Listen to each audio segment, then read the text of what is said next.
Today we will be preparing a penne mushroom Alfredo. Now this is Italian inspired, but it became really famous in America. Now, like I said, though it was initially inspired by the traditional Alfredo sauce, Americans began using this version, which calls for cream, as early as 1992. This is a recipe that we have come to know and love today, and which is what you will get in most restaurants, even though it is not in the authentic Italian way. In this recipe, I opted for penne pasta, which soaks up all that saucy goodness. In restaurants, people serve Alfredo pasta with chicken, shrimp, etc. to make the dish more substantial.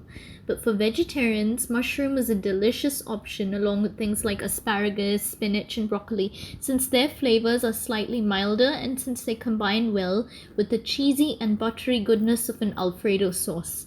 Pasta and Alfredo sauce remains a family favorite, and I do hope to pass on the same love in my recipe to you.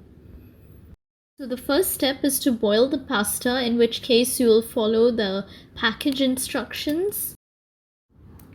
Don't forget to add in salt. In this case I added in about half a teaspoon, and I also added in 200 grams of penne pasta or your choice of pasta. And I cooked this for around 12 minutes because that was what my package said. If you prefer it al dente, cook it for that amount of time that the package states. Otherwise, if you want it softer, leave it in for a little bit longer. Al dente means pasta should be just about soft enough to bite, not too soft and not too hard. Like, it should just about be able to get into your teeth. So now we'll prepare our Alfredo sauce while the pasta is boiling. I'm going to heat some olive oil, 1 tablespoon of that, and I'm going to add in about 1 tablespoon of butter.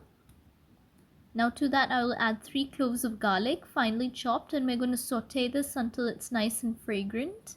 Next we're going to add mushrooms and cook them until it's nice and soft. Now let's go in for the heavy cream, about 150 ml of that, and mix that and let that thicken a little bit. Now let's season with salt and black pepper.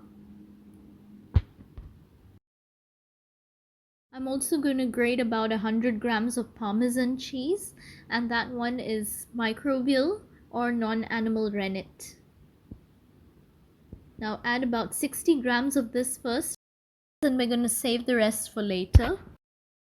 First we're going to add in our cooked pasta, and we're going to begin mixing the pasta, which is an art in itself.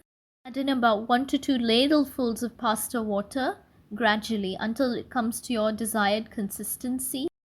Once you're happy with your consistency, start plating your pasta. What I'm going to do is put it onto a plate and top it up with some extra Parmesan cheese and fresh parsley as shown here. Serve your penne Alfredo immediately. The sooner the better, otherwise the sauce is just going to become cold and it'll be no fun. It's best eaten with garlic bread or green salad.